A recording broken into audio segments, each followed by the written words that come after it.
Nityananda Shubha Vilas Sadhguru.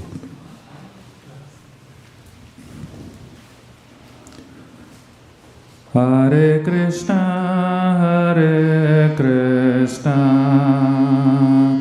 Krishna Krishna, Hare Hare, Hare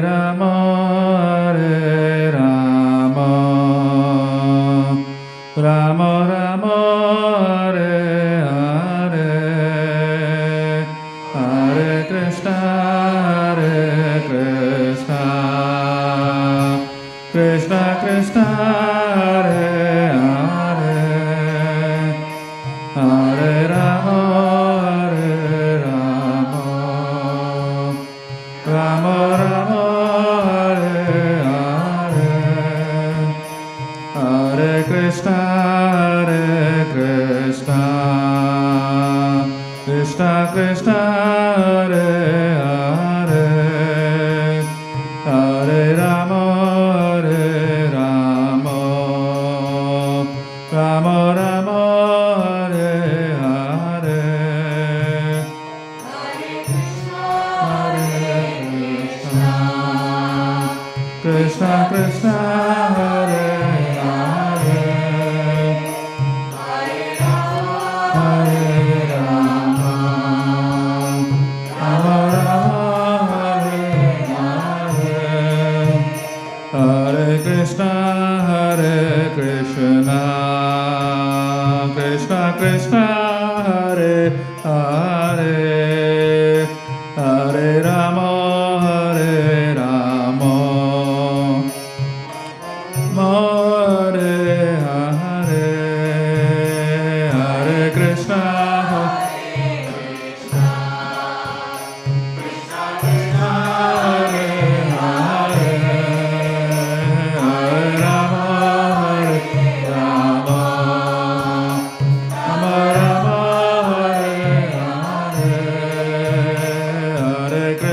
Hare Krishna, Krishna Krishna, Hare Hare, Hare Rama,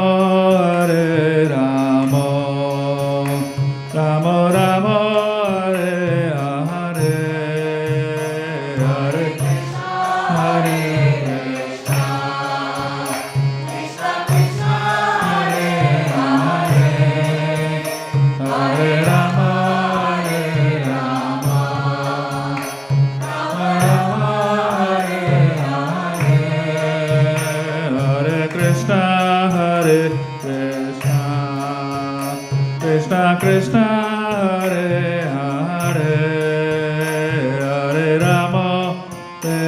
Rama, Rama Rama, Hare Hare, Hare Krishna, Krishna Krishna, Hare Hare, Hare Rama,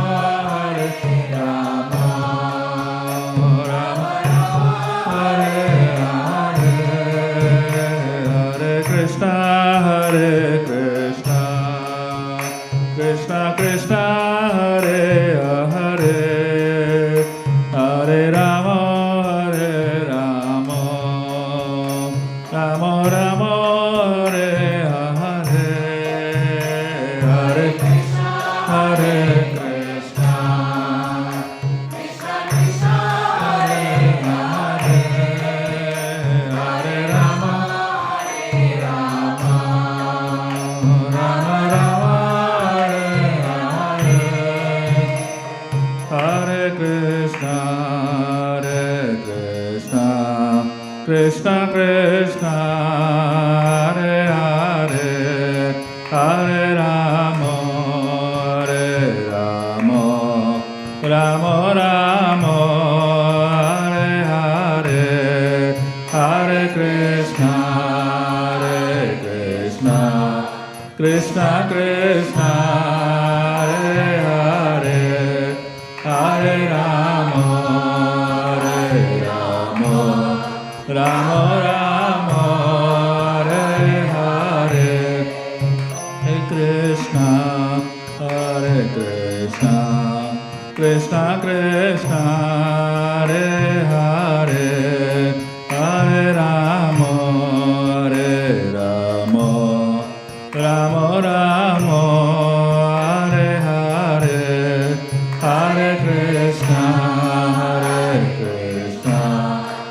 Krishna Krishna Hare Hare Hare Rama Hare Rama Rama Rama Hare Hare Hare Krishna Krishna Krishna Hare Hare Hare Rama Rama Rama Hare Hare Hare Krishna Krishna Krishna Hare Hare Hare Rama Rama Rama Hare Hare Hare Krishna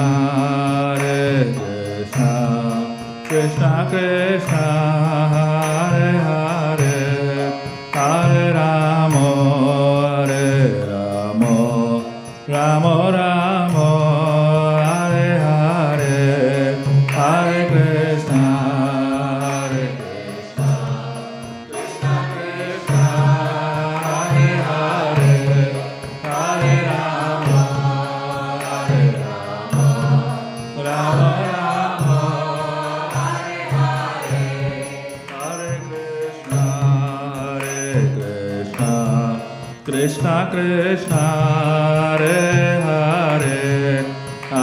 Rama Rama Rama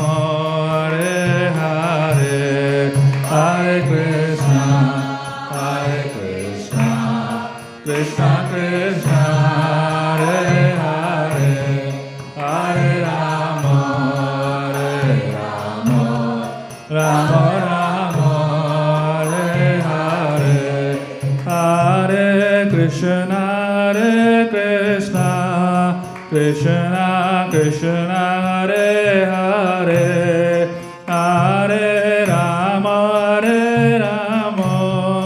Rama Rama Krishna Krishna Krishna Hare Hare Hare Rama Rama Rama Rama Hare Hare Hare Krishna Krishna Krishna Hare Hare Hare Rama Rama Rama Hare Hare Hare Krishna Krishna Krishna Hare Hare Hare Rama Rama Rama Hare Hare Hare Krishna Krishna Hare Hare Hare Rama Rama Hare Hare Hare Krishna Krishna Hare Hare Hare Rama Rama Hare Hare Hare Krishna Krishna Hare Hare Hare Rama Rama Hare Hare Hare Krishna Krishna Hare Hare Hare Rama Rama Hare Hare Hare Krishna Krishna Hare Hare Hare Rama Rama Hare Hare Hare Krishna Krishna Hare Hare Hare Rama Rama Hare Hare Hare Krishna Hare Hare Hare Rama Rama Krishna, Hare Krishna, Krishna Krishna, Hare Hare, Hare Rama, Hare Rama, Rama Rama, Hare Hare, Hare Krishna, Krishna, Krishna Krishna, Hare Hare,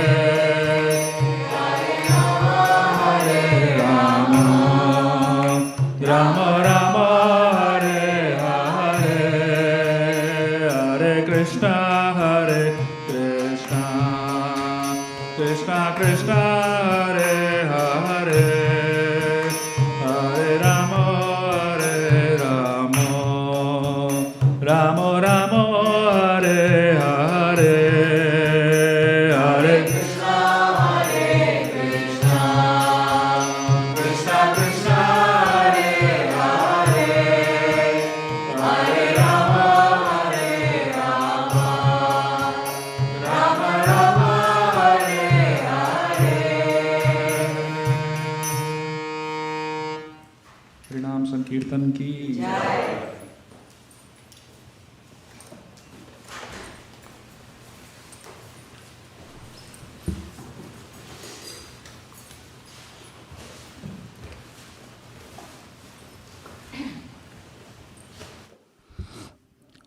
ओम नमो भगवते वासुदेवाय।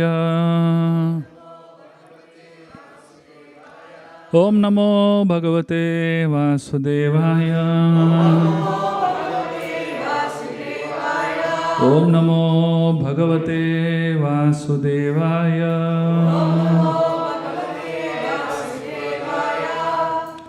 ओम अज्ञानतिमिरन्धस्य ज्ञानाञ्जनशलाकया चक्षुरुन्मिलितं येन तस्मै श्रीगुरवे नमः।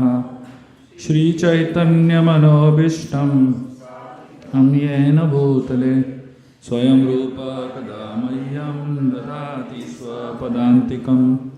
वन्देऽहं श्रीगुरु श्रीयुतः पदकमलं श्रीगुरून् वैष्णवांश्च श्रीरूपं साग्रजातां सहगणा रघुनाथान्वितं तं सजीवं साद्वैतं सावधूतं परिजनासहितं कृष्णचैतन्यदेवं श्रीराधा कृष्णपदान्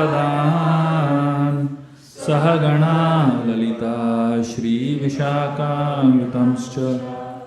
हे कृष्ण करुणा सिंधु दीनबंधु जगत्पते गोपेश गोपिका कांत राधाकांत नमोस्तुते। तप्त कांचन गौरांगी राधे वृंदावनेश्वरी वृषभानुसुते देवी प्रणमामि हरिप्रिये। वंशकल्पतरुभ्यश्च कृपा सिन्धुभ्येव च पतितानां पावनेभ्यो वैष्णवेभ्यो नमो नमः। जय श्री कृष्ण चैतन्य प्रभु नित्यानंद श्री अद्वैत गदाधर श्रीवासादि गौर भक्तवृंद। हरे कृष्णा कृष्णा कृष्णा हरे हरे, हरे राम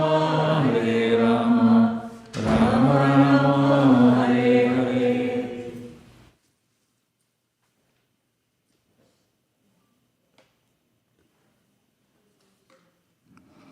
हरे Krishna.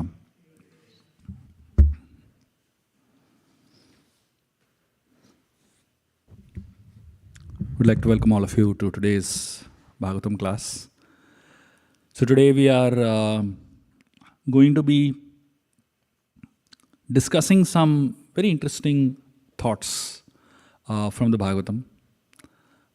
I call this as applied Bhagavatam because I feel strongly that every single verse and every single concept that is there in the Bhagavatam, in all our scriptures for that matter, are very applicable, very practically applicable, and it can be lived based on. So what I'm going to be doing today is I'm going to be sharing with you all some thoughts and some concepts that you can contemplate on and you can derive inspiration from. And these are things that will help you go a little deeper in your own spiritual life and in your own understanding of spirituality. So as we study the scriptures and as we try to understand the scriptures, we acquire a lot of knowledge. The sun, Surya, is compared to knowledge. And knowledge is of two types. There is sadhana gyan and then there is siddha gyan. Sadhana gyan is knowledge that comes from a lot of tapasya, a lot of austerities, a lot of effort. From your side, you're putting in a lot of effort. And siddha gyan is that knowledge that comes, it's self-manifested, it's by grace, etc. And of course, siddha means those who are perfected beings already. So those who are already perfect, the knowledge that they have is known as siddha gyan. So sadhana is like the sun. And the sun has some advantages and some disadvantages. Just like the sun during the summer season is not exactly a sun that is welcome, isn't it? But the sun during the winter season is a welcome sun. So, sun can help you dispel darkness. But sometimes when there is very intense sunshine and clouds come in front of the sun, what happens? Even though there is sun, it's not visible. It's not exactly, light. So similarly, knowledge that comes from sadhana is like the sun. You seem to be having a lot of knowledge, but when you need it the most, suddenly it disappears. Have you all experienced it in your lives? You hear a lot of Bhagavatam classes. You read a lot of books. But the day you need it the most, that day all the knowledge is gone. It doesn't. Where are those verses? Where are those analogies? Where are those examples? It's like the cloud that has come suddenly in front of you and you can't remember anything, isn't it? So that is the first problem with the sun. The problem with the sun is that once in a while clouds come and cover the sun. And then of course you need some wind to blow it away and then you can see, So sometimes when you go through these dark phases in your own lives, you take shelter of someone and then they tell you something, then suddenly you start remembering, oh yes, Krishna spoke that in the Gita, The second problem with the sun is that the sun is constantly changing. Morning sun, afternoon sun, night sun, evening sun, they're all different suns, right? In terms of temperature, in terms of how it functions, isn't it? So, similarly, for a sadhaka, the knowledge quotient increases and decreases.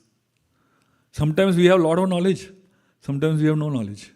Sometimes we have medium level of knowledge, right? So, like typically, early morning time when we are practicing our spiritual life, when we're chanting japa and all, suddenly we seem to be very knowledgeable people. And as the day progresses, we become less knowledgeable.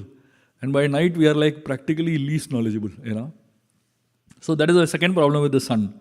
It's changing, basically, intensity. The third problem with the sun is that, along with light, it also gives heat. So when knowledge is without pride, it is light. But when knowledge is with pride, along with light, there is heat. There are some devotees who sit on the Vyasasana and start speaking. You feel more heat than light. I don't know if you have experienced it. So knowledge seems to be coming out, but it is so intense that you actually feel they're burning. They're like literally, firing you left, right, center, and at the end of the lecture, you feel you're a demon only. I am not a devotee at all. So when knowledge is filled with pride, people experience not warmth, but they experience heat. Ideally, knowledge should make you feel hopeful. Knowledge should make you feel inspired. Knowledge should make you feel very, very uplifted. But sometimes that knowledge, when it is filled with abhiman, with pride, that same knowledge feels very intense. You feel, I can't handle this. This is too much. At the end of the lecture, you feel that I am no one. I am not a devotee at all. So if that is what knowledge is leading us to, then that heat you can't take. The next time that same Prabhuji gives lecture, you will think twice. Should I go? Should I not go? I can't handle this heat, isn't it? Sometimes, when the sun, California sun, I think is a little heavy, right? Intense compared to other places in US. So when the sun is at the highest, do you feel inspired? Nobody wants to stay in the sun that is too hot, isn't it? They look for, a shadier place. So similarly, in our lives, we have to really understand that the Bhagavatam is an abode of knowledge. All our scriptures are abodes of knowledge. And when we get access to these scriptures, when we hear lectures, when we read books, we get access to this knowledge. But let us remember that this knowledge is light, but it also has to lead to warmth. Therefore, Kartik sun people love. In Kartik time, it's very cold, especially in India. You see the temperatures start increasing. And during the cold season, when sun comes out, it feels so nice. It feels like welcome, isn't it? So that the sun that leads to warmth is a welcome sun. And people love it. And people actually bless it. But the sun that comes and gives heat, when it's already hot and increases heat, people curse that sun. They don't love it, isn't it? So we have to remember, when we acquire knowledge from our scriptures and we are sharing that knowledge should not make us proud. That knowledge should keep us grounded. That knowledge should keep us humble. And that's the kind of knowledge that is inspirational. That's the kind of knowledge that the world needs today. The world doesn't need knowledge that makes a person feel low, makes a person feel sad, makes a person feel despondent. The world needs knowledge that makes people feel inspired, makes people feel uplifted, makes people feel hopeful, basically. When Lord Ram met Bharat,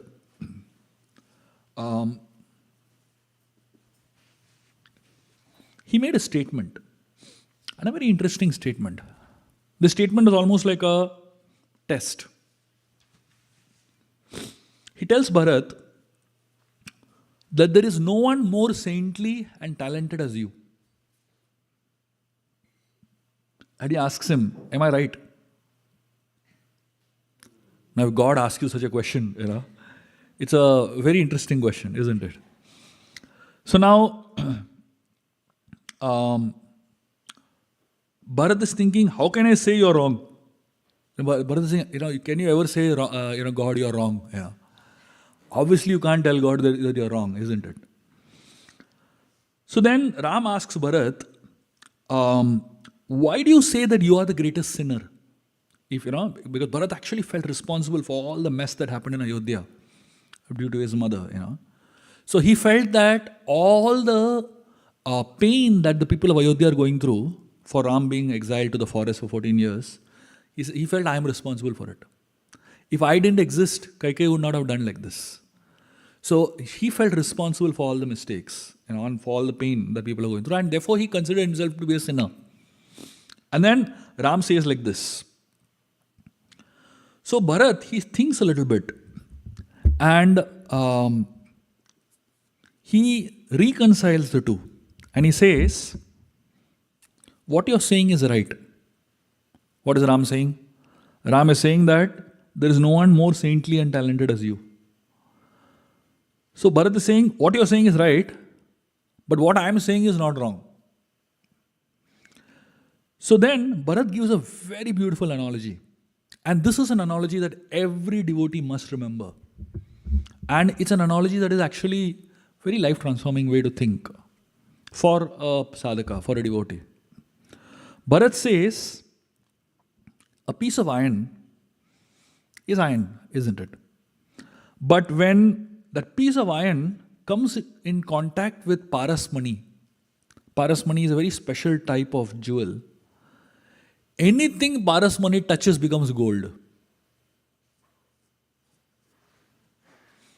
So Bharat is saying, if you take that piece of iron close to parasmani, the moment the iron touches the parasmani, iron becomes gold. But whose ability is it? Is it the iron's ability or is it the parasmani's ability? Obviously, it is the parasmani's ability, isn't it? So Bharat says, I am like that piece of iron and you're like that parasmani. Whoever gets in touch with you becomes gold. You touched Ahalya, she was stoned and she became inert, she became conscious.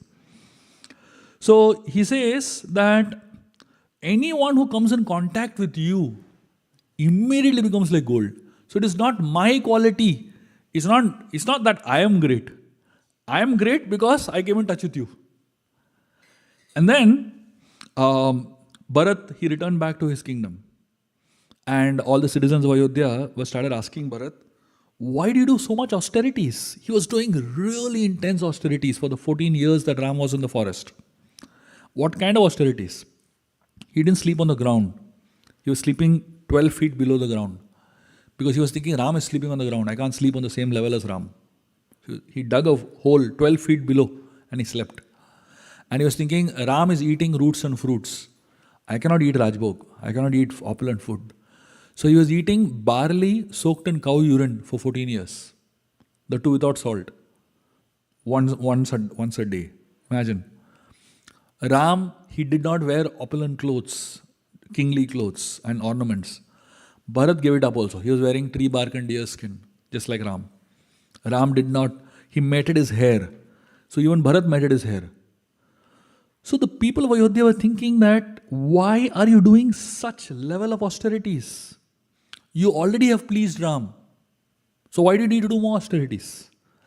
And Bharat gives a fantastic answer. He says, I was iron. I was a piece of iron. I came in touch with Ram and I became gold. But I have to keep checking whether I'm still gold or not on a daily basis. There is always a possibility that that piece of gold can become iron again. All of us in our lives, we got in touch with Srila Prabhupada and his teachings. And potentially we are all pieces of iron, we have become gold. But every single day, we have to start doing a regular audit, check on ourselves. Whether am I still gold or I'm going back to being iron. And that's something that every single devotee has to do. And for the devotee, for everyone to be able to do this, how do you become gold from iron? The way to become gold from iron is through the years. When we hear the holy names, when we hear Krishna Katha, the more we hear, the more our heart remains that of gold. And slowly, when we stop hearing, that heart which is of gold starts turning back into iron. So many times when we feel that I have a lot of knowledge, now I don't have to hear more and read more, then remember the reverse process has started.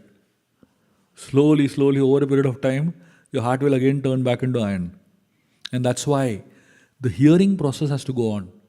No matter how senior you are, no matter how many years you've been practicing spiritual life, no matter how much you have read and are knowledgeable, that hearing, as long as the hearing process goes on, till that point in time, our heart remains that of gold. The moment our hearing process goes down, again, the illusion comes up again and we become proud. In our scriptures, we have many people who are connected with ears. In fact, their name only is connected with ears. I'll tell you all three people whose names are connected with ears. One is Karna from the Mahabharata. Then there is Kumbhakarna from the Ramayana. And then there is another personality known as Ghantakarna from the Sthala Purana of Badrinath. I'm going to tell you these three stories. And these three stories actually illustrate the importance of hearing and the problem with the lack of hearing. So there is this, I'll start with Ghantakarna's story. There was this person called Ghantakarna who lived in the Himalayas. And this person, he was a demon, but he was a great worshipper of Lord Shiva.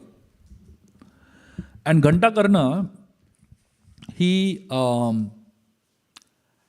somehow he did not want to hear any other name other than Shiva's name. And whenever, so what he did was, he had a very unique way of not hearing any other name. He hung two big bells around his neck, on his neck, huge bells. And from that he got the name Ghantakarna. Ghanta means bell, And he had bell that hung around his ears, so his name was Ghantakarna. So whenever anyone would chant the name of Narayan, he would shake his head. And the bell would ring, and he would not hear. So anywhere there was Harinam going on, he would keep shaking his head, And he did not want to hear the holy names of the Lord at all. But he was a great devotee of Lord Shiva. One day, he went to Lord Shiva and he performed austerities to please Lord Shiva, and Lord Shiva appeared in front of him. And Lord Shiva asked him, "What do you want?" This man said, "Please grant me liberation." And Lord Shiva said, "See, I cannot grant you liberation. The person who can grant you liberation is Lord Narayan. Go to him." And this person was thinking, how can I go to him? All my life I shook my head and I didn't hear his name at all. How can I go to him? Will he even accept me? Lord Shiva said, "Don't worry. Lord Narayan is very kind. He is very merciful. Just go to him and take shelter of him. He will surely give you shelter." And this man, he really took shelter of Lord Narayan. And finally, Lord Narayan appeared in front of him and he asked him, "What do you want?" He said, he explained his whole story. He told his story. And he said, "I'm so sorry that all my life I shook my head and did not want to hear your names, but I really want liberation." So Lord Narayan was so pleased with his story. He laughed so much. And he said, "Because you have entertained me, I'm going to give you a very special post." He said, in a Badrinath temple, I don't know if any of you have gone to Badrinath, in Badrinath temple, inside the temple of Badrinath, on the right side of the altar is this deity of Ghantakarna. And Lord Badrinarayan, he told him, "Because you have pleased me, forever you will be here guarding my place." And Ghantakarna became like a immortal deity in the temple of the Lord, basically. From where? From beginning to not wanting to hear the holy names, to becoming such a great devotee of the Lord and blessed by the Lord, to have his eternal association. The second story is the story of Karna. So here is a man who was very knowledgeable, who was very intelligent, very skilled, very talented. But his problem was he did not have the right attitude. In spite of being given advice, he did not want to take the advice. So Karna had good ears, he had a good brain, but somehow he did not take advice very seriously. So when you have good ears, it is important that you hear the message properly and you absorb the message and live by the message. Both Arjun and Krishna were given Gita. Arjun and Karna were given Gita by Krishna. Before the Mahabharata, Krishna spoke to Karna. And he spoke so much philosophy to him. He spoke to him about dharma. But somehow it did not register only in Karna's mind. And therefore, people who are very highly talented, they tend to not hear well. I don't know if you have ever come across such people, They know a lot, extremely skilled, extremely talented people, but they just don't listen only to anybody. They just don't listen to others. In fact, there are people whom you tell 2-3 times same thing, still they don't listen. Because karna, or the process of hearing, it takes time. It takes a lot of time to get used to this idea of hearing. That's why when you come to Bhagavatam classes, if you see, Shravanam is equal. Everybody hears. But Mananam is not equal. Not everybody thinks and contemplates on what they have heard. Therefore, not everybody gets the same advantage of hearing Bhagavatam. Technically, if everyone hears the same class, they should get the same benefit, right? But after the class, you ask 10 people, they'll say 10 different things what they have heard, what they understood. Because hearing is same, but after hearing, the process of contemplation is different. And the Bhagavatam is, you get the maximum benefit of Bhagavatam, but along with hearing, there is contemplation also. It's called contemplative hearing. That's when the Bhagavatam really becomes useful, it really becomes a part of your life, it really becomes powerful in your own journeys. The third person in the scriptures is Kumbhakarna. The word Kumbha means pot, and Karna means ears. So Kumbhakarna means somebody whose ears were like a pot, huge ears he had. Imagine if somebody has such huge ears, how much he can hear. Ideally, we have such tiny ears, but we still can hear quite a lot. But if somebody has really large ears, they should ideally be able to hear quite a lot, isn't it? But Kumbhakarna's ears were all filled with garbage.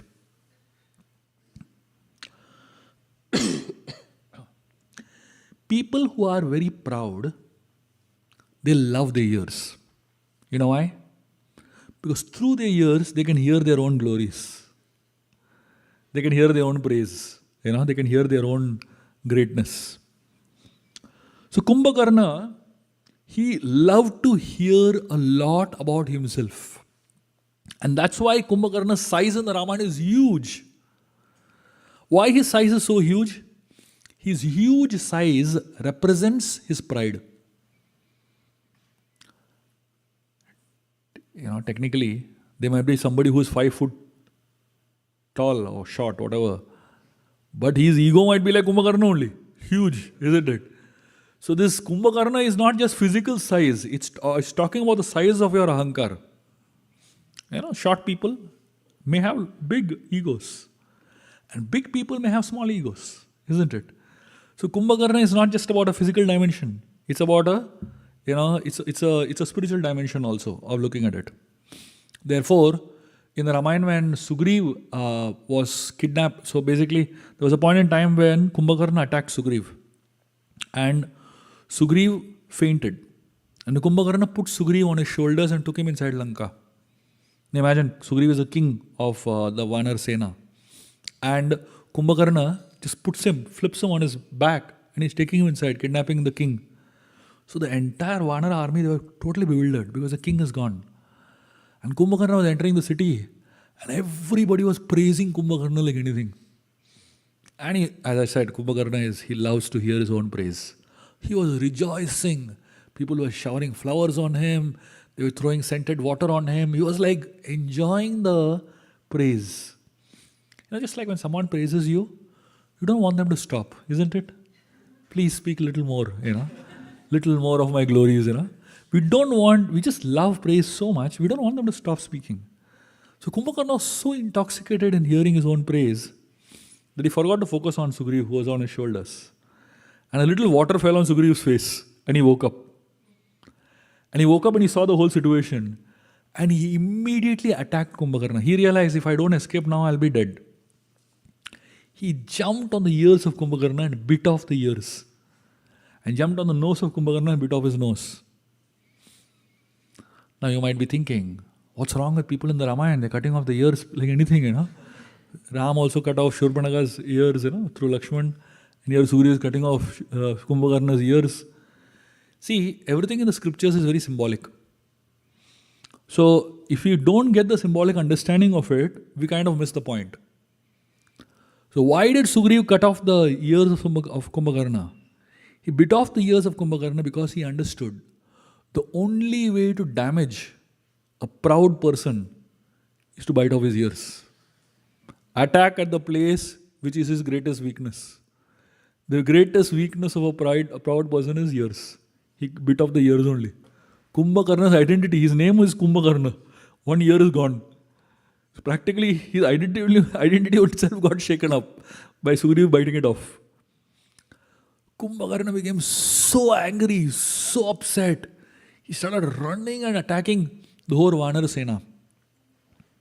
And as Kumbhakarna came to attack the Vanara Sena, all the Vanaras, they went and hid behind Lord Ram. And they kept Lord Ram in the front. When pride comes to attack you, you don't think you can go and deal with him yourself. You can deal with all other anarthas yourself. You can deal with lust, you can deal with anger, you can deal with greed, all of it yourself. But to deal with pride, you keep God in the front. Pride is the one thing that you can't deal with yourself. Because, I don't know if you have read, Srila Prabhupada once wrote, pride is a last snare of Maya. When you start practicing spiritual life, you can give up all the lower ones easily. Lust, anger, greed, envy, all that you can give up. And suddenly you get stuck at pride. You think, I am so great, I've given up all of this. Therefore, it is called the last snare of Maya. That means, pride makes you actually feel so great that you have given up everything else. You manage to control everything else. So you control everything else and then you get stuck there, basically. So when pride is attacking you, don't think you can deal with it yourself. That's where you have to put yourself at the back and keep Ram in the front. Keep God in the front. Because that is one thing that we can't deal with ourselves. And Lord Ram did something very interesting to deal with Kumbhakarna. So he first cuts off the hands of Kumbhakarna and still he attacks. And then he cuts off the legs of Kumbhakarna. Still he is rolling and trying to kill everybody. And then finally, so from Kumbhakarna's mouth constantly abuses and all kinds of words are coming out. Ram then, he does something amazing. He hurls hundreds of arrows and fills up the mouth of Kumbhakarna. You know why Ram does that? Very interesting. When someone is very proud, they love to hear their own glories. They love it when people speak about their greatness. But if nobody is speaking about their greatness, they themselves start speaking. What is social media? Social media is simply people nobody speaks about, they speak about themselves. That's what it is, essentially. So a proud person, when he stops hearing his greatness, he starts speaking his own greatness. So Ram filled his mouth with arrows. Hey Baba, at least at the time of death, you don't speak about yourself. Isn't it? So the way to deal with pride is two things. One is, try to stop hankering for hearing about your own glories, your own greatness.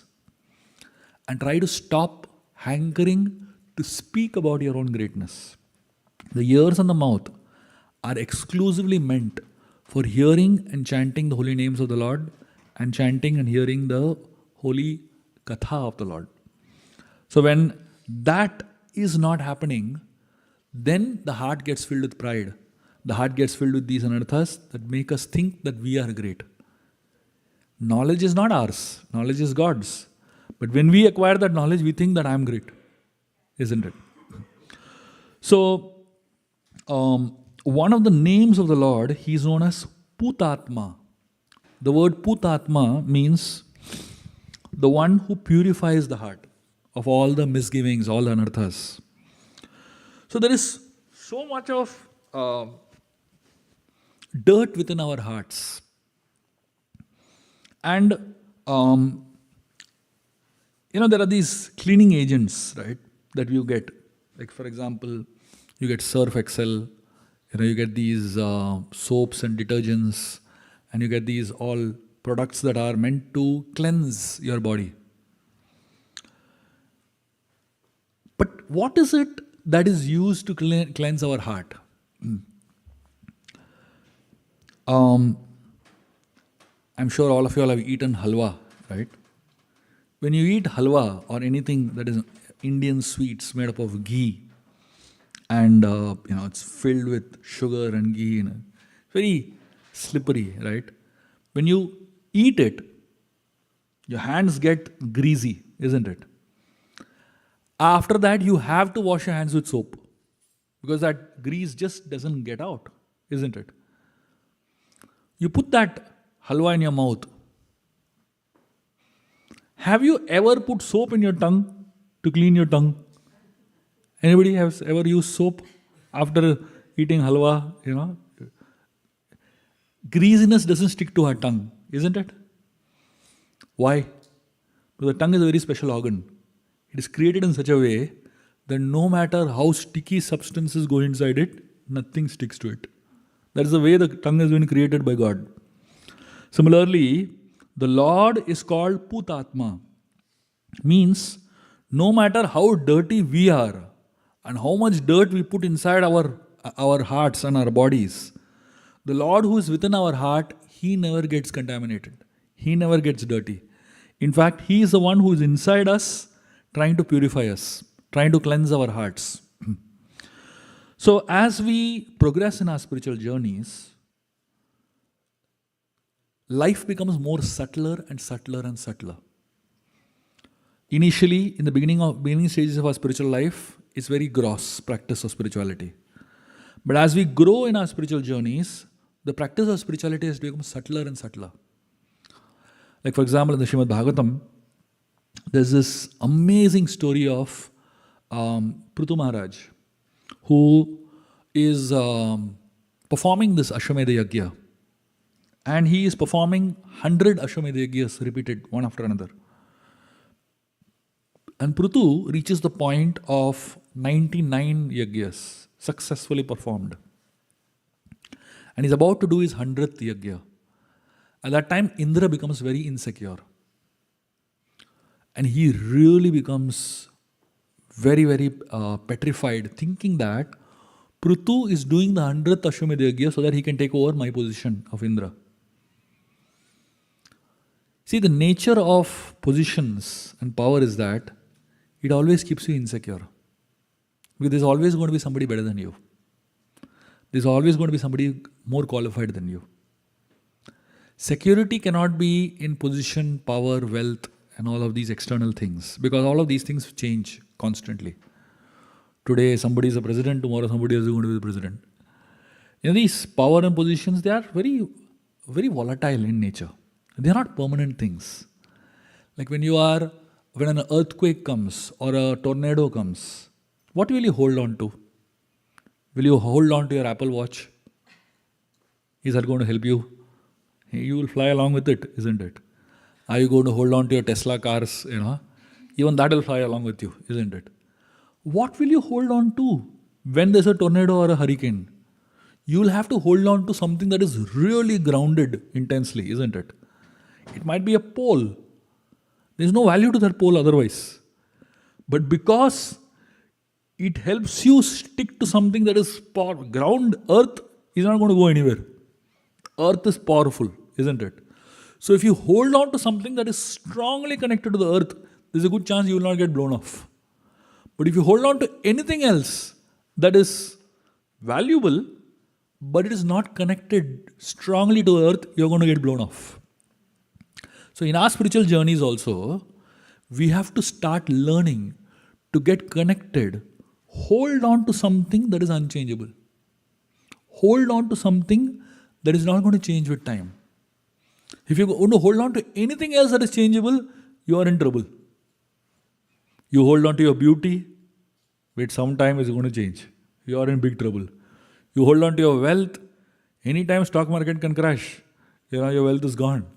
You hold on to anything else in this world which is changeable, you are going to be in big trouble.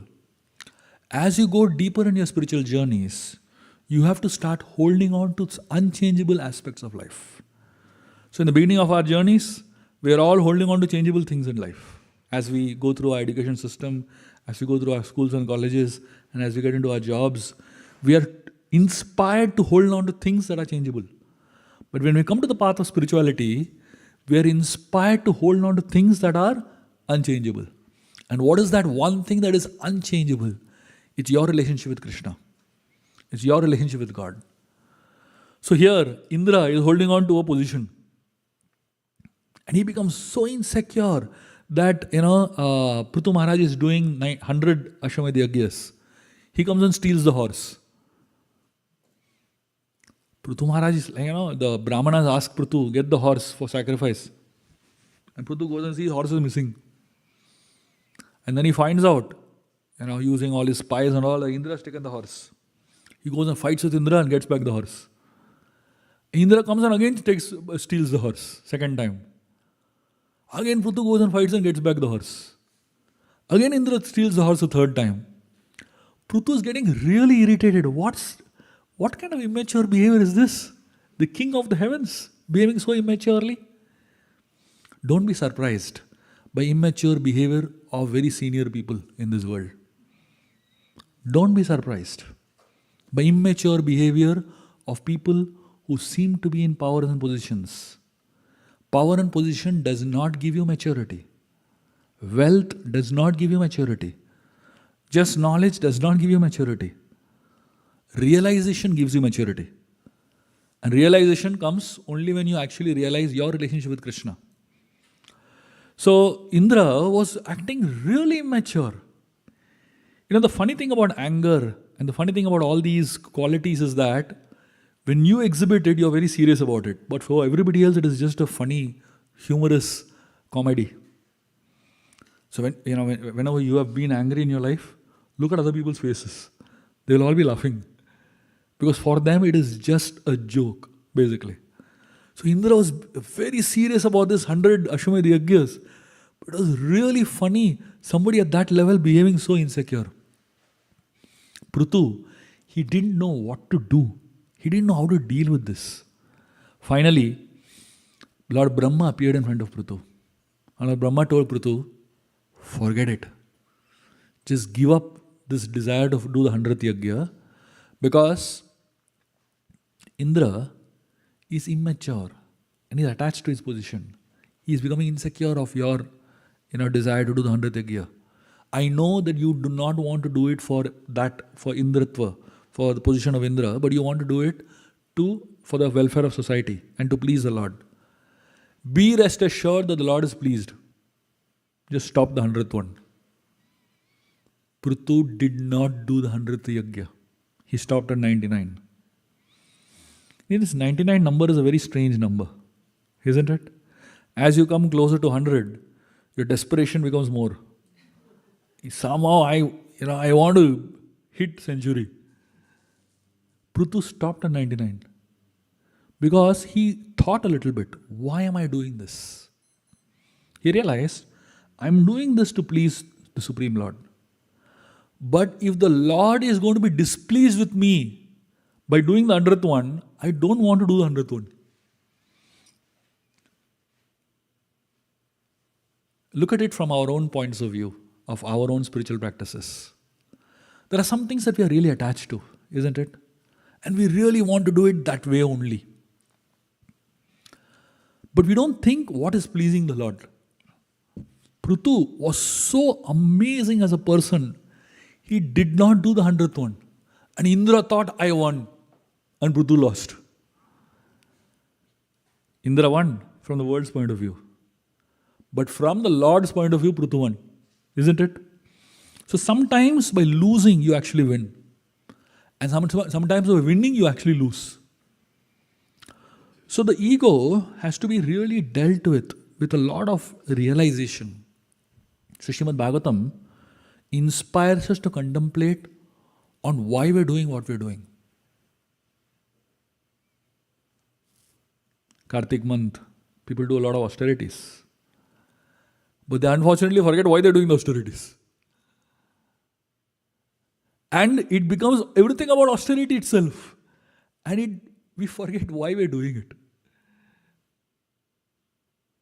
Anything that you do in your spiritual journey, it has to be focused on why we're doing it rather than how we're doing it or what we're doing.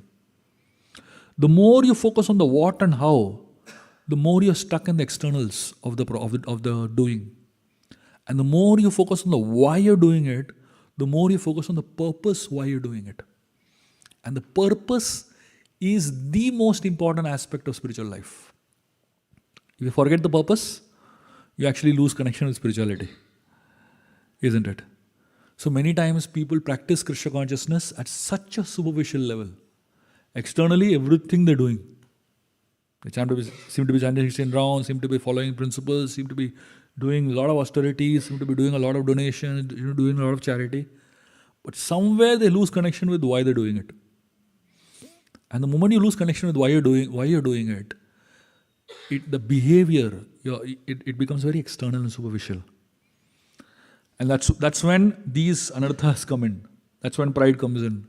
That's when all of these superficial things come into play. Indra forgot the why. Why is he Indra? He is not Indra because that position is powerful. He is Indra because he has the capacity to do some service. And therefore he has given that position. Prutu, he focused on the why. Why am I doing this yajna? If he had forgotten the why, he would have made sure he did the 100th one. If he simply forgot the why, he would have 100% focused on the 100th yajna. Because that's a matter of pride. But simply because he focused on the why, he just dropped it. Giving up anything that you're attached with is easy when you focus on the why you're doing it. If you're attached to something, it's very easy to let go. The moment you focus on why you're doing it. We attach to so many things in our personal lives. Simply when we focus on the why. Like Srila Prabhupada, there's this very famous story of Shyam Sundar Prabhu, who was carving the deity of Jagannath, the first wooden deities of Jagannath. Shyam Sundar Prabhu was a carpenter. He was carving the deities of Jagannath, just new in the movement. And Prabhupada just engaged him to carve, using his carpentry skills. He's carving the deity of Jagannath, and in one hand he was smoking a cigarette. And then he kept the cigarette on top of the head of Jagannath. Prabhupada came and saw. I mean, imagine doing that. Prabhupada simply asked him one question. He said, why do you allow one piece of paper to come between you and Krishna? That's all, Prabhupada said. And he went away. And Shyam Sundar Prabhu, for the first time in his life, he started thinking that the cigarette is coming between him and Krishna. He didn't connect only till that point in time. So the moment Prabhupada gave him that why question, that day he gave up smoking for the rest of his life. So spirituality helps you go deeper to the deepest questions of why you're doing it. And you know what? The why questions are the most difficult questions to answer. And we don't want to get there. We don't want to answer those why questions because they're difficult questions, they're tough questions, they're deep questions. I find in the Krishna conscious movement, devotees doing so many things. And I simply ask them, why are you doing it? They don't have an answer. Most of them just don't have an answer. They're doing it, somebody tells me to do it. Yes, it's good if somebody tells you to do it, but you should also understand why you're doing it. Because when you are empowered with the why, and you have clarity on the why, you will really be able to focus and do well. Prutu Maharaj, by not doing the 100th yajna, he entered into the pages of Bhagavatam. If he had done the 100th yajna, he would not have been in the Bhagavatam. Bhagavatam is filled with devotees who are losers. You studied Bhagavatam? Every single story is of a devotee who has lost something. Gajendra was a loser, Prahlad Maharaj was a loser, Dhruva was a loser, Ajamil was a loser. Every single story of the Bhagavatam, Vasudev was a loser. Every single story of the Bhagavatam you take, they are all people who are losers. But in losing something, they gained something really big. They gained something really deep. They gained something that really is powerful. So if you're losing something in your life, don't worry. You have a good chance of entering the pages of Bhagavatam. Provided you know how to behave when you're losing. The problem with most of us is that we behave very badly when we're losing. And therefore we don't get to enter into the pages of Bhagavatam. And the reason we behave badly when we're losing is because we don't have the realization that Krishna is in control. We don't have a relationship with Krishna that gives us that confidence. And that is why we need to develop our connection with the Srimad Bhagavatam. We need to develop our relationship with the Bhagavatam. And we need to apply the teachings of the Bhagavatam in our lives. There was somebody who asked a very beautiful question to Kabir Das. Kabir Das is a great poet. And he was asked, what if God is there in everybody's heart? God is there in your heart, my heart, everybody's heart. He was asked, what is the difference between a saint and a non-saint? Somebody who is a saint and somebody who is not a saint. Somebody who is a devotee and somebody who is not a devotee. So he said that God is there in the heart of everyone. But in whose heart God is active, that person is a sant. That person is a saint. And in whose heart God is inactive, that person is not a saint. It's a very interesting way of looking at it, right? We all have Paramatma in our hearts. But in some people's heart, the Paramatma is dormant. It is in sleeping stage. He is in Mahavishnu form, gone to sleep. And in some people's heart, the Paramatma is very, very active. Very intensely active. So what is our situation? Is the Paramatma active in our heart? Or is the Paramatma passive in our hearts? Not in everybody's heart the Paramatma is active. During the Daksha Yajna in the Srimad Bhagavatam, there's this episode where Daksha Prajapati, he organizes a yajna where people from all over the universe are present, including Brahma and Shiva and so many of these great personalities. So when Daksha entered into the arena of the Daksha Yajna, everyone stood up out of respect. Because Daksha was a very powerful person. He's a very prominent personality. He's a head of the progenitors. Everyone stood up except two people. Brahma did not stand up. He didn't stand up because Brahma is the father of Daksha. It's okay. The father doesn't stand when the son comes, right? So Daksha didn't have any problem with Brahma not standing up. The second person who did not stand was Lord Shiva. And Daksha had a lot of problem with Shiva not standing up because Shiva was his son-in-law. Even if you are Lord Shiva, as a son-in-law, you don't get that much respect. That's the reality of life, basically.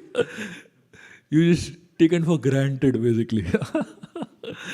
So here, the Acharyas explain why Shiva did not stand up. And it's a very deep reason. So Lord Shiva, he stands up respectfully towards anybody when he sees in their heart the Paramatma is active. So wherever he sees Paramatma being active, Lord Shiva stands up in respect. But when he saw like Daksha, there was no Paramatma activity only in his heart. And therefore Shiva didn't stand up. How do you create a situation where we activate the Paramatma in our hearts?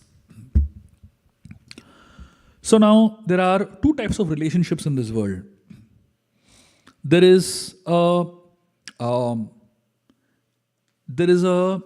vertical relationship and there is a horizontal relationship. Vertical relationship is your relationship with Krishna. It's vertical, right? And horizontal relationship is your relationship with devotees of Krishna. We have to cultivate relationship with both. vertical and horizontal. Most of us, we love to cultivate the vertical relationship with Krishna. That makes sense. But we get scared to cultivate horizontal relationship with devotees. And we think that what is the need for doing this? What is the need for developing deep relationship with equals, with devotees? Actually, it's not disconnected. Your relationship with Krishna directly depends on your relationship with devotees. If you notice in the Srimad Bhagavatam, wherever and whenever Krishna meets the devotees, like say for example, when Krishna was with his friends in Vrindavan and he was performing all his beautiful pastimes, there was something amazing happening. I'll tell you one very sweet pastime of Krishna with his friends. So when Krishna goes from his house to the forest, so in his house, his mother, Yashoda, dresses him up in a gorgeous way. She dresses him as a prince, practically, because he is a prince, right? So she dresses him up with jewelry, with beautiful clothes and turbans and really opulent dresses. But when Krishna goes with his friends to herd the cows, as soon as they reach the forest, and Mother Yashoda and Nanda Maharaj, all of them return back. When Krishna goes ahead with his friends, the first thing he does is removes all those jewelry and throws it down.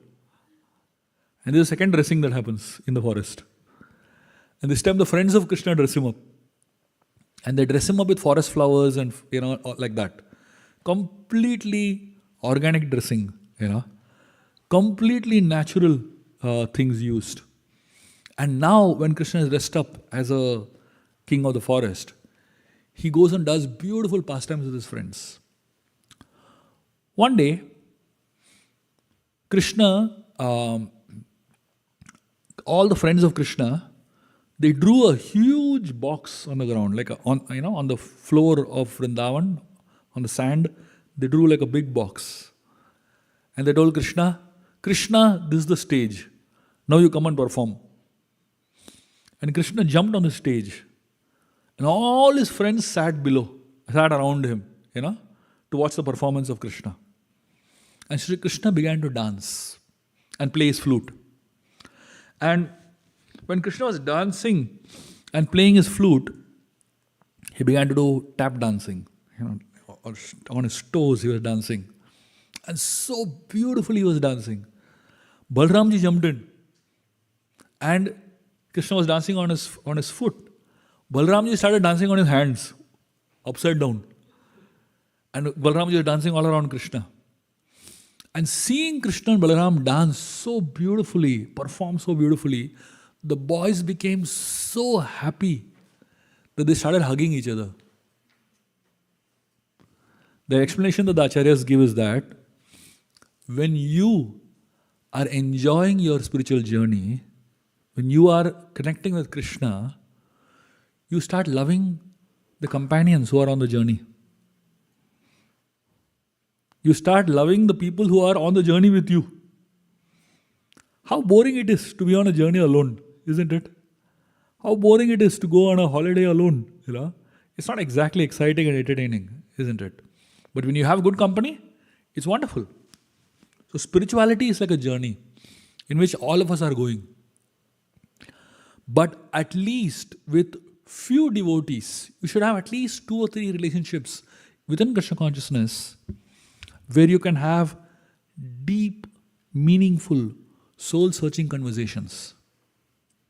When I'm talking about deep, meaningful conversations, doesn't mean you talk about politics, doesn't mean you talk about what's happening in the automobile industry. That's not what we're talking about. We're talking about actually having deep, meaningful conversations that help you grow spiritually. At least you should have 2 or 3 such relationships in your life. And those relationships, which are horizontal, will help you deepen your connection with the vertical relationship with Krishna. And that way, you will actually develop your relationship with the Paramatma. And that's the way to activate the Paramatma. And when you have the Paramatma which is active, that is when you are a devotee. Otherwise, many of us are devotees, But the Paramatma is not exactly active, isn't it? Because we have not developed a relationship with the Paramatma. As the number of years pass in the process of Krishna consciousness, you have to ask yourself, is my relationship with Krishna growing? Is my relationship with the devotees growing? It's not the number of people I know. It's not that my contact list is becoming bigger and bigger and bigger. That's not the point. The point is how many people are there in that contact list. It might be a huge contact list, but how many people are there in this contact list who can stand by you during your thick and thin? Whom you can go to during the most difficult times of your life and get the relevant and the right advice that will help you deal with that in such a way that you will enter the pages of Srimad Bhagavatam. You will always find people around you who are giving you advice. But those advices don't necessarily make you qualified to enter the pages of Srimad Bhagavatam. Those take you away from Bhagavatam. But we need to have at least one person in our life, if possible 2 or 3, who can really give us deep advices that can help us solidify our shelter of Krishna and connection with Krishna. And the fact is that that one person who really does not give up on us, and no matter what, makes sure that our connection with God is always on, is our spiritual master, is the Guru. The role of the Guru is to ensure that no matter what, we don't give up on our path of Krishna consciousness and we don't give up our connection and shelter of Krishna. I'm going to tell you a very interesting story that is in the Upanishads. And this story is a very inspiring story, and it also is a story of great hope for all of us.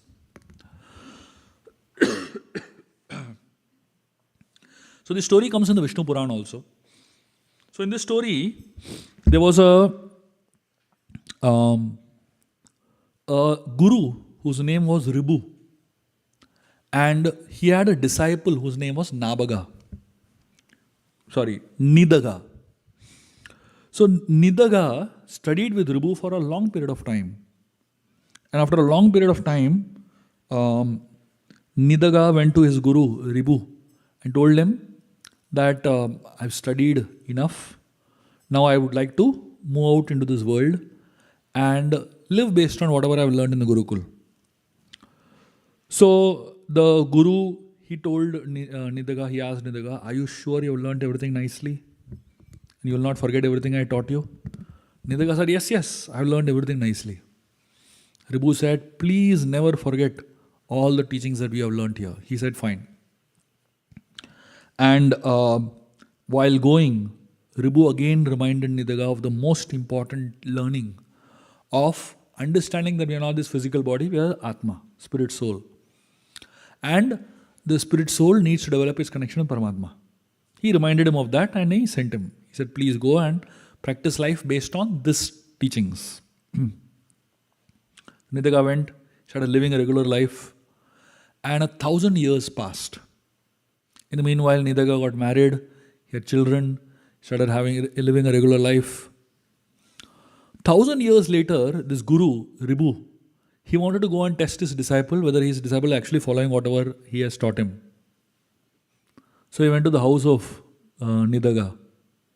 1,000 years later, obviously, Nidaga didn't recognize his guru. So he saw one sage who has come, he invited him home, and he said, will you eat something? And Ribu said, I'm very hungry, please feed me. So Nidaga, he wanted to arrange food for this hungry beggar sannyasi who has come. Ribu said, but I want to eat something specific. So Nidaga said, please tell me what you want to eat. And Ribu gave a big list of all the most tastiest of tasty items. Really opulent items. And Nidaga was surprised. Who comes to your house and gives you like a big list like that, And Nidaga was shocked. But he said, anyway, this person has come to guest to my house, I should make. So he told his wife and they cooked a very elaborate meal. And they fed this Ribu. And this Ribu ate like crazy. He finished everything that was cooked. Nothing left for these two people. They were shocked. He ate so much. They thought maybe he's hungry and not eaten for days together. And after he finished and all, he washed his hands and he was sitting there. And Nidaga went to him and asked him, how was the food? How was the meal? So Ribu said, which meal? Nidaga said, just now you ate such a big meal. I was asking about that. He said, who ate? Nidaga said, you ate so much. I fed you so much. And I fed you so many items. He started telling the names of items and all. He said, which item? Who ate? Who fed? This person lost it. And he started shouting at him, after eating so much, you don't even remember what you have eaten. And then Ribu, he understood that my disciple has forgotten the whole teachings. And he told him, I didn't eat, my body ate. The Atma has no hunger. The Atma has no thirst. And then he sat down and explained to him the whole philosophy of Atma and the body in detail. And then Nidaga realized, oh my God, this is my Guru who has come here to remind me, what I have forgotten. And he thanked him and he greeted him and he, worshipped him and all that. And then the Guru went away. 1,000 years later, he came back again. And this time, this Nidaga was standing in a procession, and the king was passing by with his entourage. And the king was sitting on a huge elephant, dressed in opulent clothes and all that. Thousands of citizens were standing on both the sides, watching the king in awe and reverence. And this, Nidaga was standing in that group. And suddenly, Ribu, he comes and stands next to Nidaga. And he asks him, what is happening here? So Nidaga says, the king is traveling in his entourage and all of us are watching him. This Ribu asks him, who is the king? And he says, the king is sitting on top of the elephant in opulent clothes. He is the king. And all the people that are standing over here are all citizens. This Ribu is asking him, which king, which citizens? Nidaga said, can't you see with your own eyes that elephant, such a big elephant is over there, On top of the elephant, the one fellow who is sitting, he is a king, And all the people who are standing below, with dressed like paupers, they are all citizens, And Ribu is asking, I can't see any king, I can't see any citizen. This fellow lost it. He sat on top of the shoulders of his guru and he said, like this, you are standing below, I am sitting on top, I am the king and you are the elephant. And then this Ribu realized this person has forgotten again. And then he sat and taught him whole knowledge. The king and the elephant and all these people, they are just bodies. The Atma is inside them. And then he gave full explanation of Atma and the body. And suddenly, Nidaga realized that he has completely forgotten his knowledge and his guru has come to remind him again. The story is a very important story that the Vishnu Puran is trying to teach us. And the reason that the Vishnu Puran is teaching us through this story is to teach us the fact that education is eternal. It's not something that is completed at some point. The way our formal education system works, at some point, 10th grade, you pass out. In spiritual life, there is nothing like passing out. It's an eternal education. And your relationship with the teacher is not that at some point your relationship with the teacher ends. I've learned enough. I don't need the teacher anymore. No, it's an eternal relationship. Forever you are serving with your teacher. Forever you're going to learn from your teacher. And that is the kind of teacher we have to choose. That is the kind of teacher that we have to aspire to learn from. And that is the kind of relationship that we have to cultivate with our teacher. When we have the confidence that my teacher will never give up on me. No matter what. No matter in what situation of life I'm in. No matter which planet I'm in. My teacher will never give up on me. And that understanding, when you have that faith that my teacher will never give up on me. That's the faith that will really give us hope in cultivating this relationship with our gurus, with our teachers, with our devotees. One time, there is a a very powerful story, which I will probably end with. In this story, Bhaktisiddhanta Saraswati Thakur had a disciple. So this disciple of Bhaktisiddhanta Saraswati Thakur was a very wonderful devotee, but at some point he deviated from the path of spirituality, and he completely lost track, and he started practicing all sinful things, and eventually, at a later point in his life, he died. When he died, they took his body for cremation. And they were about to burn his body in the funeral fire. Suddenly he sat up. Imagine, dead body sitting up, People were shocked. They were totally bewildered. I mean, they thought ghost has come and they didn't know what to do, Everybody started running away here and there. This fellow, he got up and he shared his realization what happened in the transit period after he died. Amazing story. This fellow said, after I died, I was taken to hell. And in hell, I was shown all the most ghastly things that are going to happen with me in hell.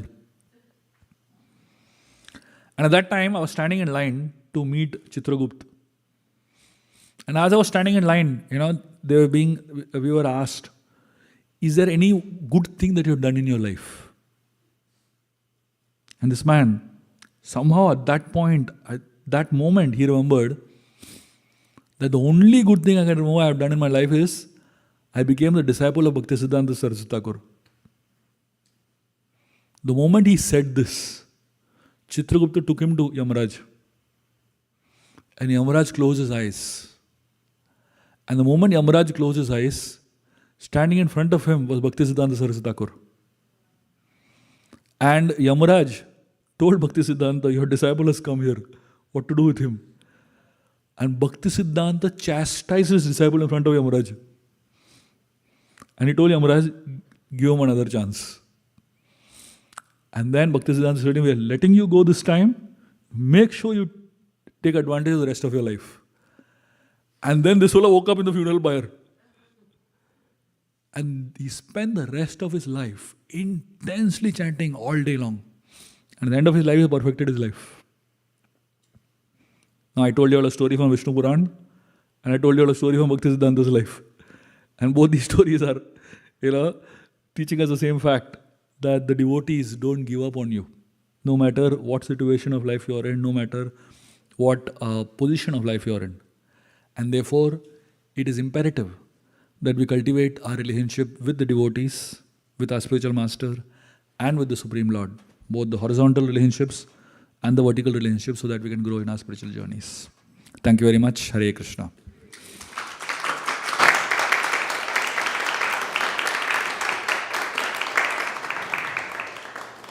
Before we take on some questions, I would like to share a couple of things with all of you. One is that just a couple of months back, 2 or 3 months back, I embarked on a journey where I'm trying to teach the entire Srimad Bhagavatam in a manner that is applicable. So I call it as applied Bhagavatam, where I am teaching the entire Bhagavatam sequentially from first canto to 12th canto. It will go on for 2 or 3 years. But I'm teaching it in a way that every single part of the Bhagavatam, you can actually apply the teachings in your personal lives. So this is not a technical rendition of Bhagavatam, this is more like a practical application-based understanding of Srimad Bhagavatam. So for those of you who are really wanting to learn Bhagavatam, understand Bhagavatam, apply Bhagavatam in your lives, in a short span of 2 or 3 years, we'll cover the full Bhagavatam basically. I completed the first canto of Bhagavatam in about 11 sessions. So these sessions are curated in such a way that the essence of the Bhagavatam will be there, teachings of chapter wise, but at the same time, there will be elaborate notes provided, where you can actually, I'm creating notes which are like mind maps, by which you can get the entire chapter essence of it in one quick glance, basically. And these notes are going to be shared. So here is a QR code. for those who are interested in joining these applied Bhagavatam classes. It's a Telegram group in which you can be a part of, and you just connect to this QR code and join the Telegram group, and there you will get links for all these classes that happen. So every Thursday in India time I'm doing these classes, and you're most free to come. These classes are completely free, and the recordings of these classes will also be available. So anytime you would like to go through these recordings and you want to hear them again, you'll be, and in the Telegram group the notes will also be posted. So every week's notes will be posted, and when you join the group you will actually get the notes of all the classes that have happened so far also. So all the the first canto full is already pinned in the Telegram group. You can get access to that, and even the recordings of all of that will be available. And the second thing I would like to talk to you all about is my books. I have written so far close to about 60 books, some of which we have brought here, and some of them are available here. We have a small stall here. I'll talk to you all, I'll just introduce you all about few of these books that are important. So this is my latest book. This is called the Nam Ramayana. By far, this is one of my favorite books now. And this book has 108 meditations on Lord Ram. So the way this book is written, the entire Ramayana is in one book, technically. But along with the storyline of the Ramayana, what is interesting about this book is that it helps you meditate on the qualities of Lord Ram and the mood of Lord Ram. That's how this whole book is. There are 108 names of Ram, and each name has a story connected to it, each name has a quality connected to it, and each name has a meditation connected to it. So technically every day you can read one meditation. It's about 1 or 2 pages long, and you can meditate on one story of Lord Ram as well as one quality of Lord Ram. That's how this whole book is. Nam Ramayana is written by a great acharya named Lakshmanacharya, Shri Vaishnavacharya. And by reciting the Nam Ramayana, you are technically reciting the whole Ramayana. You get the same benefit as reciting the whole Ramayana. So many devotees, especially in South India, they recite Nam Ramayana on a daily basis. So this is a wonderful book to have. This is a book called Mystical Tales for a Magical Life. This has 11 unheard stories from our scriptures. This is my answer to Harry Potter. For any of you all who are intrigued by Harry Potter stories, this is the answer to it. In fact, this has crazy stories. I call them crazy stories because each story is just sheer madness. You will not be able to believe only what is happening, But these stories teach us some wonderful lessons. I can bet you would have not even read one of these stories in your life. This is a book on Lord Shiva. For those who are, worshippers and also who love Lord Shiva, and they don't understand how and why he's called Vaishnavanam Yatha Shambho. This is a great book that can teach you so many stories on Lord Shiva's life. And of course, I have this very famous series called Ramayana, the Game of Life, that many devotees have been reading. And so this series is the entire Ramayana in 6 volumes, basically. And this has lessons that you can learn from through the whole story of the Ramayana. Practically every book has about 200 to 300 lessons that you can learn from and apply from the stories of Ramayana. This is a very interesting book. It's called 100 Vedic Women. So for all those people who say that Vedic scriptures are all about men, this book will prove them wrong. I specifically wrote this book to tell the world that the Vedic scriptures have powerful women who have so much to offer and so much to teach the world. Unfortunately, nobody has done too much research on it. So this book probably is one of the first books in that direction. It will give you an introduction to 100 really powerful women.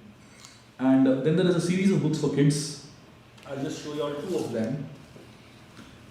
This is the illustrated Panchatantra, the entire Panchatantra in illustrated form, really beautiful illustrations. And this one is the illustrated Mahabharata for children. I mean, I'm saying children, it's obviously for adults also. The whole Mahabharata in really beautiful pictures.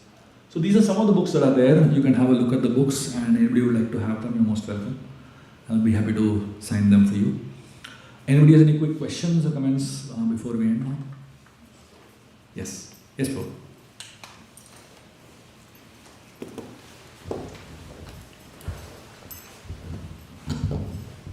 Hare Krishna Prabhuji, Dandavat Pranam Prabhuji. Thank you so much Prabhu for visiting Bay Area ISP and giving a wonderful class. You touched base on many important aspects of hearing and giving 3 examples of the Karna and Ghanta Karna and one more personality. Prabhuji, you made one statement about, if you could elaborate on, you said as you progress on the spiritual path, the path gets more subtler and subtler. So could you give any example or illustrate that point, Prabhu? Thank you.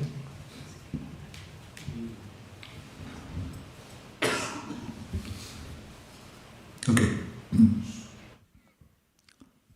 Gross. I'll give you one example. One of the things that we follow in our spiritual journey is that we do not eat non-vegetarian food. So we avoid meat eating, etc. Right? That's easy. And that's something that people can give up very quickly. And it's something that is easy to follow. But why do you not eat meat? The reason is because it goes against the principle of compassion. Right? The interesting thing is, on the dining table, we are very compassionate. Food that we eat is non-vegetarian, is vegetarian food, and it's offered food and all that. But are we compassionate to the people whom we are sitting with? Many times, we are very violent to other people in our family, among devotees. So we are very compassionate in our eating habits, but we are very violent in our speaking habits, in our dealings, basically. So when we say that I'm not eating meat, on a gross level, yes, you're not eating meat. But on a subtle level, you're not following the principle. If you are going to be violent, if you're going to be harsh, if you're going to be, very violent in our communication, in the way we deal with the devotees. So that's why I said the gross part is easy, the subtle part is difficult. The subtle part will probably take a lifetime, to achieve. Thank you, Prabhuji. And also wanted to just thank that, Prabhu, thank you for writing these books. I've been just reading the 3rd part of that 6-volume series of Ramayana for my daughters. It's been amazing journey reading these books. Thank you. Hari Bol. Thank you, Prabhu. Yes. Hare Krishna. Thanks for the wonderful class, Prabhu. And you have given some talks on sadhana, and you have given you have illustrated with being a son. There are 3 stages where sometimes a person will be very happy and they'll not do anything. And you have given what to do to overcome that, it's because of the pride and all the 3 steps to come out of that pride. And there is a next step where there will be a small cloud, and those will do more sadhana than a normal happy person. So I think they are already doing all the things they should do. Doing more sadhana to get out of the cloud and then bring the sun again. And then there is a 3rd stage where a person is in very dark phases where they can't do anything. So what's your applied Bhagavatam stuff for this stage? Those who are in very dark situations and they are not able to do themselves, ask some devotee to pray for you. So when you are yourself in big trouble, you need help. Sugriva was in great trouble at some point, isn't it? And interestingly, Sugriva is Surya Putra. He is son of Surya. He was in big trouble. So as I said, sometimes the sun gets covered by clouds, right? It's too dark then. That time you need wind to come and blow. So he took shelter of Hanumanji, who is Pavan Putra, to blow the clouds off. And Hanuman connected Muduram. So in our lives, we will all come across dark phases where our own strength fails, our own abilities fail, our own powers don't help us. That's the time we need help. Take shelter of someone who can help you deal with that darkness, who can act like Hanumanji, blowing the clouds away so that the sun becomes clearer. Okay? Thank you, Prabhu. Thank you. Yes.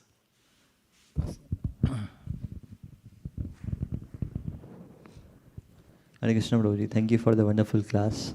So you talked about Prithu Maharaj, and we see that even though Prithu Maharaj was such a great devotee of the Lord, at one point he also becomes agitated because of Indra. He was troubled by Indra definitely, but then at one point he just wanted to, kill Indra at one point of time.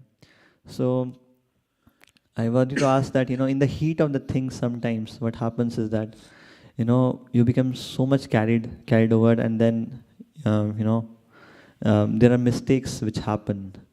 So what's the remedy actually we can do in those cases when these happen?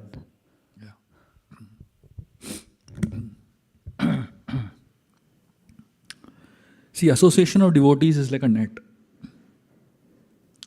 If you've seen circuses, they have these trapeze that perform, right? They're hanging on these bars.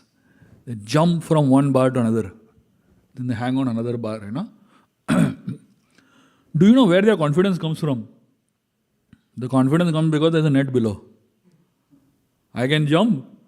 If I fall, then at least, the net is there to protect me. So, in our lives, the association of devotees is like that net, safety net. We can go and take any risks that we want with the thought that there's a net below to protect us.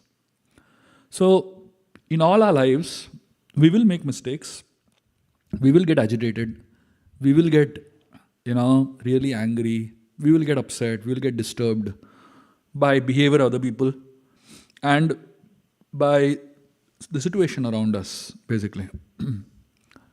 So when that happens and we have the safety net, somebody will come and tell you, Baba, what you're doing is wrong. Like in Prithu's case, Brahma appeared, and he told him, stop this, why you're doing this.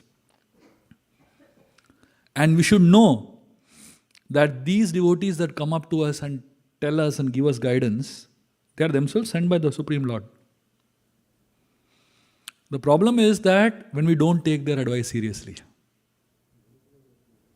that's when the problem is.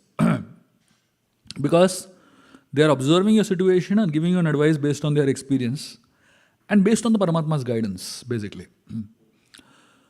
But unfortunately, our own false ego is so strong many times that we don't want to take that guidance. We're not prepared to take that guidance, basically. So the devotees will give guidance and they'll walk away. Because they don't want to, barge in, basically, too much. So, in such situations of our life, first is we ourselves take shelter of devotees. That's the easier part. Because when you go and ask for advice, then it's easier for them to give advice also. But sometimes, out of compassion, a devotee might see your situation and themselves give advice even when you don't ask. Then you should know for sure the Paramatma is speaking through them, basically.